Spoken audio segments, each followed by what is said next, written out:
Welcome back to the deep dive. Today, our mission is to journey back, way back to the 7th century, to dissect a single foundational legal case. Hmm.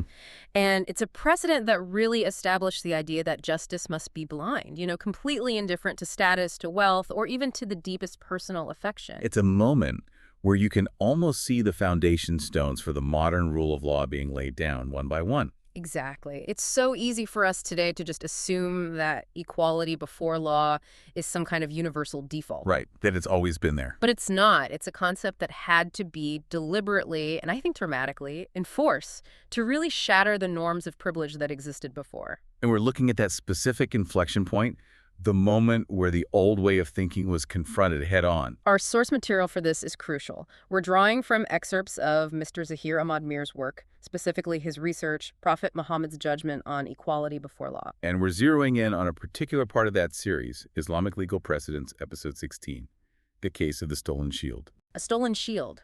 It sounds almost, I don't know, mundane. But the conflict around it was anything but. It was a clash between the nobility and this brand new, nascent legal state. Well, that's the thing. This isn't just a story. We have to approach it like a legal document. Our goal here is to dissect the narrative, to pull out the precise legal architecture. It's a ratio decidendi. Exactly. The absolute reason for the decision, the logic that still dictates fairness centuries later. And to really get it, you have to understand the immense social pressure cooker this ruling was made in. And that brings us to what makes this case, immortal, the thing that guarantees its impartiality. The declaration. When he's faced with all this pressure for leniency, the prophet swears an oath that has defined accountability ever since. He says that if his own cherished daughter, Fatimah, were to commit the same crime, she would face the same law. And that single hypothetical act just sets this non-negotiable standard. It's the ultimate checkmate against privilege. So our goal for you, the listener, is not just to hear the story. We want you to understand the profound shift in legal authority this moment represented. Yeah. How do you, as a leader, dismantle millennia of tribal loyalty, where your kin, your family, your clan, that's your entire safety net? And you replace it almost overnight with an impartial rule of law. This judgment provides that revolutionary blueprint. It's what moves accountability from the world of negotiation and backroom deals into the realm of absolute principle. Okay, so let's set the scene. Let's unpack this moment in history. We're in early Medina. Right. And this is a society in massive transition. You have people who've just moved from the, frankly, chaotic tribal system of Mecca, and they're trying to build a new civic structure from the ground up. So tribal loyalties, Yeah. they're still the default operating system for everyone. They're absolutely the default. And this new Islamic governance is essentially laying its first constitutional stone, so to speak. Every single decision is being watched. Every decision matters. Every single one is scrutinized, Sure. especially by the established noble families. They're all watching to see if this new system is going to respect their traditional privileges or if it's going to dismantle them entirely. And into this really volatile environment, a crime is committed, a woman is caught in the act of theft. Yes. And now we get to the core of the political drama. The explosive element is her identity. She belonged to the Makhzum clan. So tell us why that specific name is so critically important here. The Makhzum clan. Yeah. They weren't just a tribe. Historically, you have to see them as part of the elite, the ruling establishment of Mecca. Okay, so they were the aristocracy. The aristocracy, exactly. They were deeply influential, wealthy, proud. Their power stretched across trade, politics, military standing. For a member of the Makhzum, and especially a woman, whose conduct reflected even more intensely on the family's honor to be caught stealing. It's a catastrophe. It was an unparalleled catastrophe for them. So the theft itself, the actual act, was almost secondary to the potential disgrace that would be attached to the family name. Absolutely.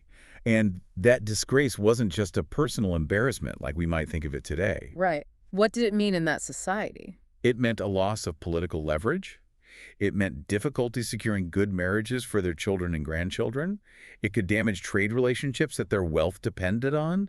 It was, and this isn't an exaggeration, an existential threat to their collective reputation and power. Wow. So accountability for a noble person. It was seen as an intolerable insult to the entire group. It challenged their inherent belief that their status somehow placed them above the common fray.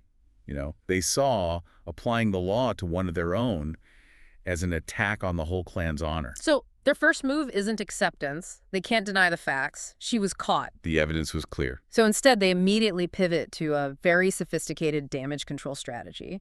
Yeah. Intercession. Mm-hmm. They weren't fighting the facts of the case. They were trying to leverage their influence to get a political pardon or maybe a lighter sentence. They were seeking a special privilege. Essentially, an exemption based on her social standing. Yeah. And to do that, they needed to circumvent the law through personal influence. So this doesn't call for a lawyer? No, this calls for an emissary, someone who could appeal directly to the prophet's heart. It had to be someone whose personal relationship with the judge was so strong that saying no would be genuinely difficult. And the person they settled on was Usama bin Zaid. Yes. The sources are really specific about this. They emphasize that Usama was explicitly beloved to the prophet. He's often described as being like a son to him. He was. So why him? Why choose him over, say, an older, more politically experienced companion? What was the thinking there? Because the Makhzum clan understood the currency of emotion. This wasn't a logical, legal argument they were making. It was an emotional one. It was an appeal to effective loyalty. Usama was young, he was deeply respected, and he held this unique place in the prophet's affections. By choosing him, they were placing a profound emotional burden on the supreme judge. They're forcing him to choose. They're forcing him to choose between the integrity of his new legal system and the personal affection he held for this young man he loved like a son, who was now acting as their intermediary. That is a brilliant, ethically questionable strategy. I mean, it's brilliant. They maximize their emotional leverage.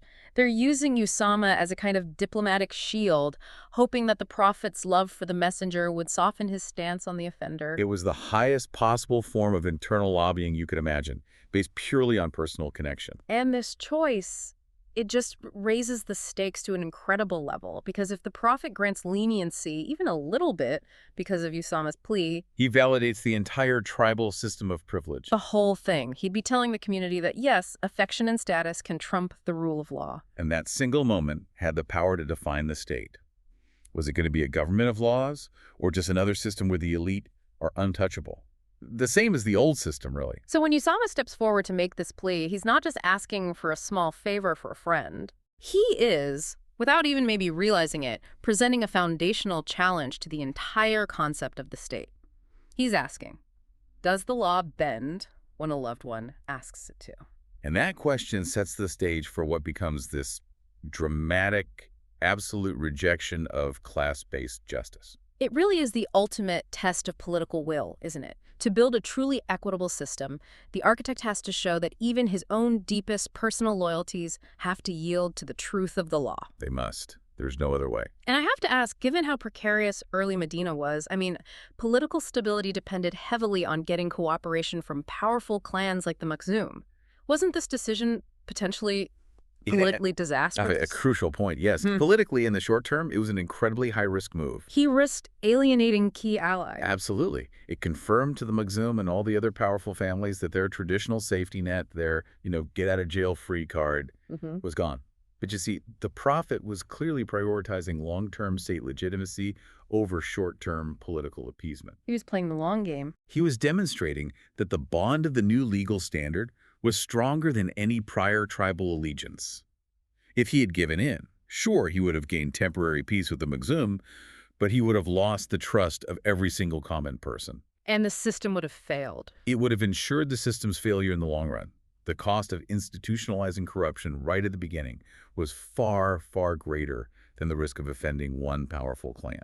So the refusal wasn't just a moral stand. You're saying it was also a very pragmatic choice for good governance. I believe so, yes. He was setting up a mechanism for state survival by creating an incorruptible legal pillar that everyone could depend on. Okay, so Usama bin Zaid, this beloved companion, makes the plea. And the reaction, as the sources tell it, is immediate and visceral. The prophet's face changed. He rose to his feet. He was visibly moved. This wasn't some, casual ruling from a magistrate's bench. This was a moment of intense, profound gravity. The physical reaction is so important. It signals the immense ethical dilemma he was placed in, but also his immediate recognition of the gravity of the precedent that was about to be set. Right. This wasn't a time for quiet deliberation. No. It demanded an immediate, powerful, and very public response, one that would redefine the legal boundaries for everyone, for all time. And he didn't just turn Usama away privately, did he? No, and that's key. He stood up and addressed the entire community gathered in the mosque. Which was the center of everything. Civic life, political life, spiritual life. Everything. So by doing this, he elevates the ruling from just a local legal matter into a public constitutional declaration of principle. He's turning a request for a personal favor into a teachable moment for the entire nation. A universal declaration on the nature of justice and really state survival. And his opening move is just brilliant. He starts with historical warning. He draws lessons from the failures of past civilizations to justify why this principle of equality is so necessary right now. He connects this one attempt at intercession to this deep universal pattern of civilizational collapse. He says the nations before them were destroyed, and then he pinpoints the specific corrosive mechanism. Yes. He says those nations were ruined because they used to spare the noble and punish only the poor. It's a devastatingly accurate piece of sociological and political analysis. The prophet isn't talking about invading armies or natural disasters, the external threat. No, he's diagnosing the internal rot. The internal rot that guarantees state failure.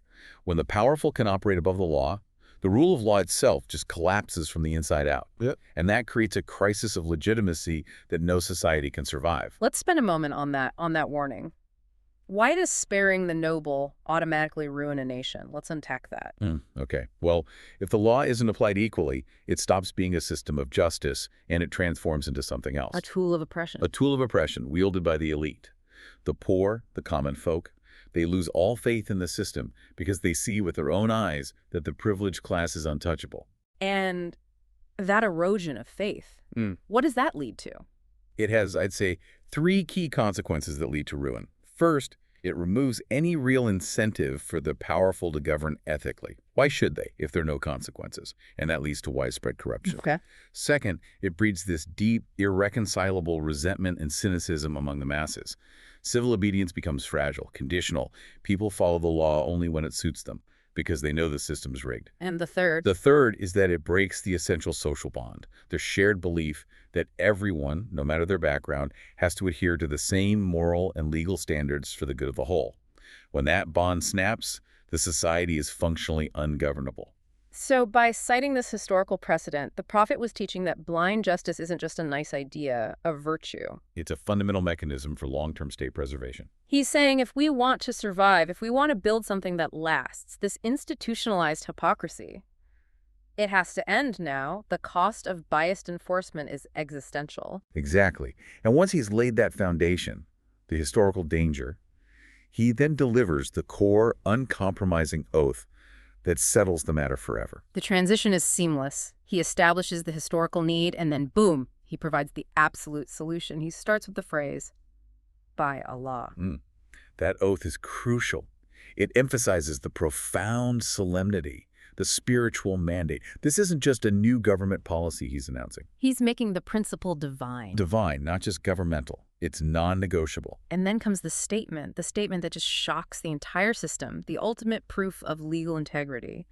If Fatimah, the daughter of Muhammad, were to steal, I would cut off her hand. That quote is the ethical epicenter of the entire ruling. It's just breathtaking. We have to understand the personal sacrifice that's contained in that hypothetical. It's not just any family member. No. Fatima was his youngest, most beloved daughter. She held immense spiritual and familial significance.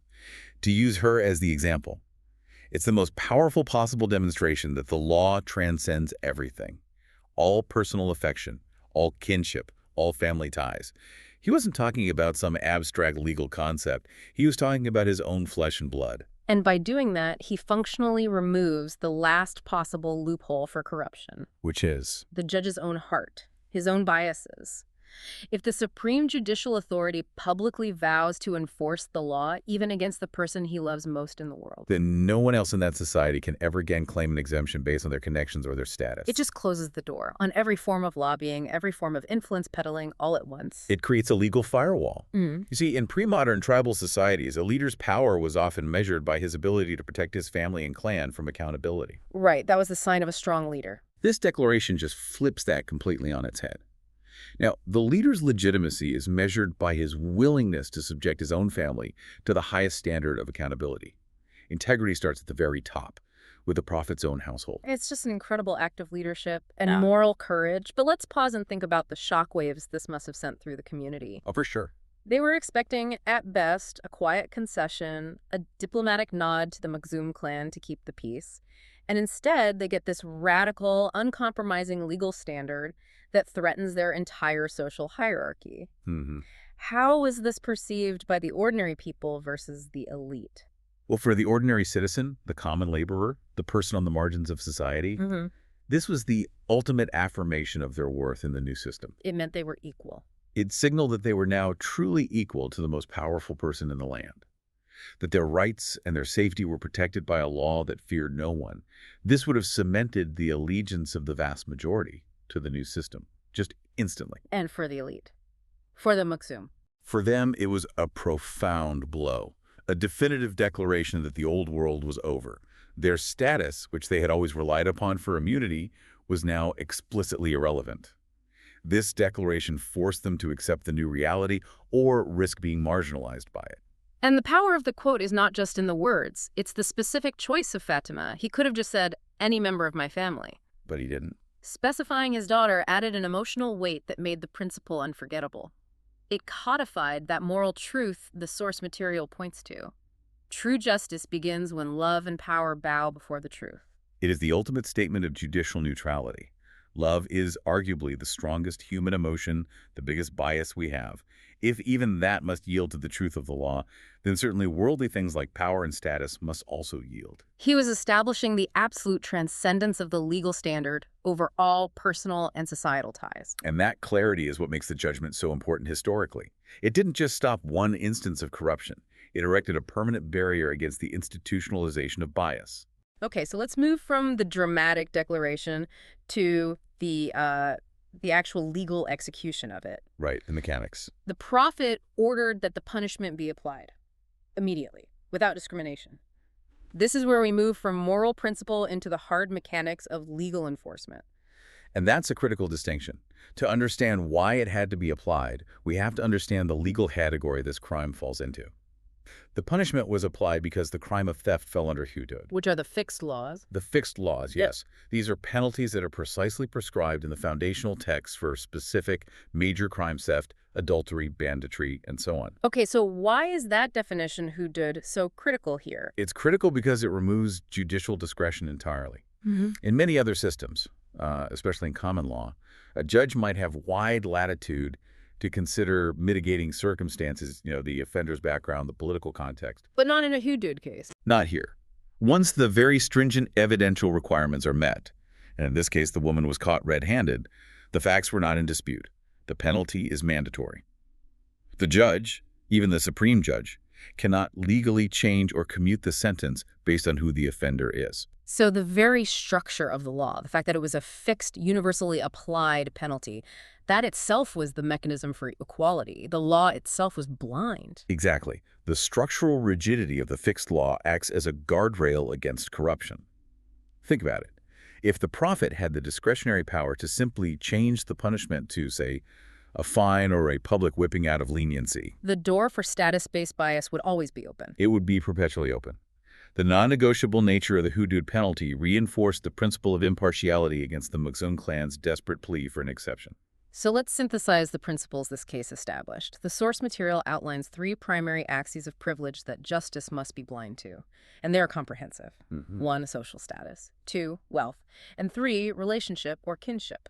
And those 3 factors really cover the totality of influence in any society, whether you're talking about ancient Arabia or modern-day Wall Street. Unpack that for us. Okay, so social status is the inherited aristocracy, the name you're born with. Wealth is the acquired power to manipulate systems and people. And kinship is the personal, emotional tie that's used to get around external accountability. And by striking down all 3 at the same time. By striking them all down simultaneously, the judgment created this comprehensive and enduring model for judicial integrity. It's the ultimate rejection of the idea that justice is something you can negotiate or inherit or buy. You stand alone before the law, stripped of all your societal armor. And this brings us to the core legal rationale, the ratio decidendi. The reason for the decision. Which the source states concisely and so powerfully. Justice stands above kinship. No privilege exempts one from accountability. Okay, those 4 words. Justice stands above kinship. We really need to unpack what that meant in that context. In the 7th century, in that tribal structure, kinship was everything. It was paramount. It dictated your loyalty, your defense, your economic security. If someone from your clan was harmed, your duty was to defend them. Regardless of the merits of the case, your allegiance was to the clan, full stop. That superseded all other legal or moral concerns. So how radical was it to legally shatter that entire model? It was revolutionary. I mean, it was a societal earthquake. It restructured everything. To say that justice stands above kinship is to declare that the highest source of authority is no longer your bloodline or your tribe or the shared history of your clan, But the law. but the impartial legal standard decreed by the state. It shifted everyone's primary allegiance from the horizontal, my family, my tribe, to the vertical, the law, the sovereign state. That is the loop. That's the jump from tribalism to statehood. It is. The prophet was effectively creating a civic identity that was higher and more important than the tribal identity. Your first duty is no longer to your clan.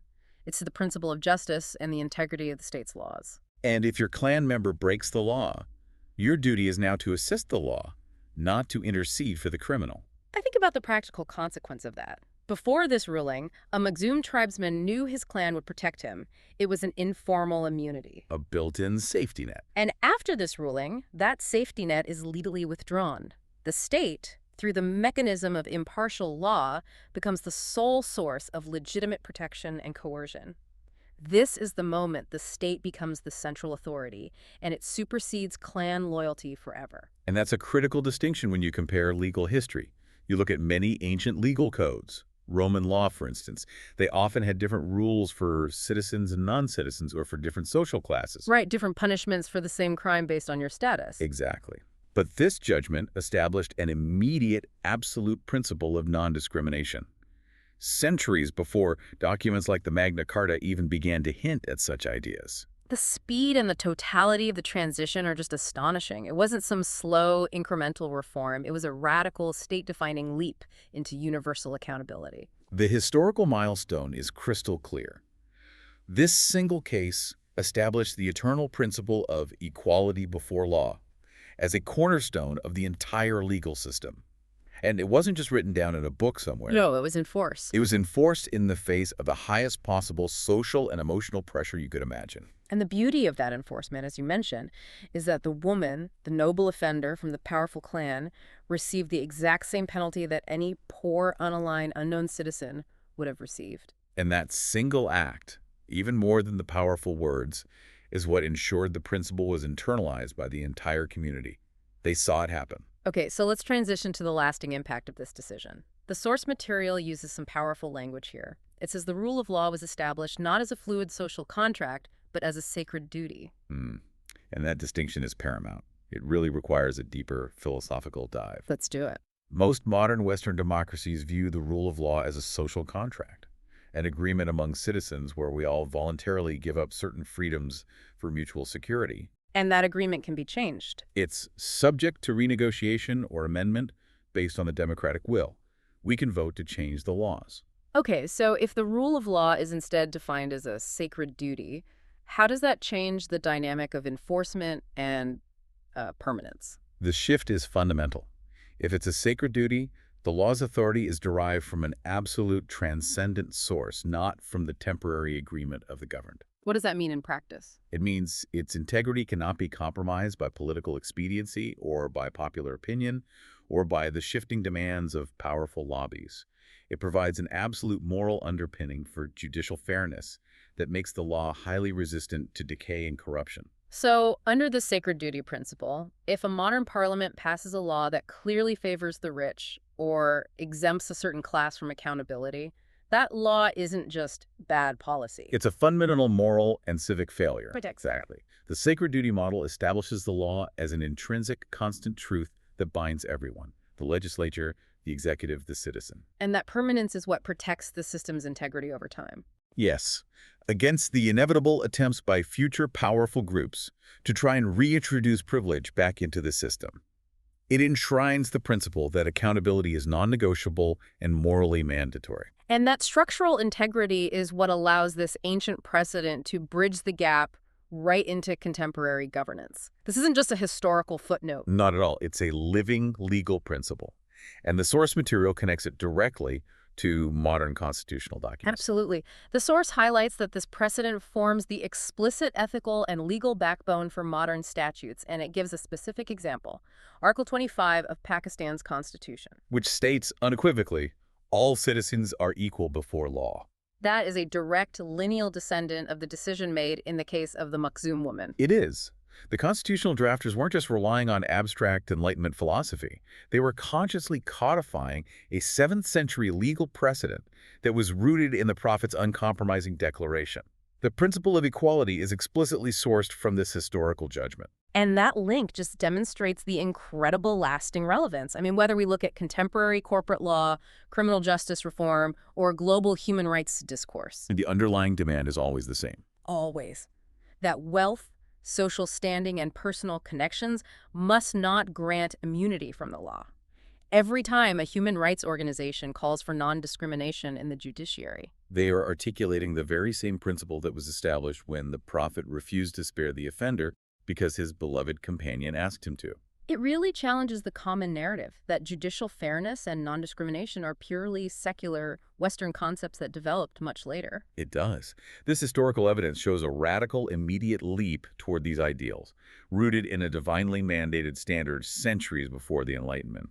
The demand for impartiality is a human one, and it transcends cultural and epochal boundaries. What makes this case so unique is the immediate acceleration toward that absolute equality. It didn't allow for a slow erosion of the old tribal norms. No, it commanded their instantaneous replacement with a civic and legal norm.